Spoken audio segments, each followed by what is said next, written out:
Hey guys, I just want to share this quick video for you if you want to get sound on your own monitor and what you need to do. So what you need to do is to look if from the back for the audio jack, if it has one.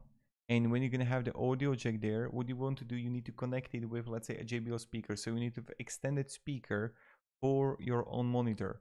Therefore, is like this is, for example, JBL, for example. And what you need to get is like the audio cable there that you would connect with like the JBL speaker, and therefore then you can use the JBL speaker as extended speaker for your own monitor, and this is how you're gonna get the sound. So let me know down in the comments if it actually helped you. I just wanted to share this quick advice for you. Just check from the back if you're gonna have the audio, like the headphone jack even there, the headphone symbol, and this should work. So thank you very much for watching and hoping a great day, and goodbye. See ya.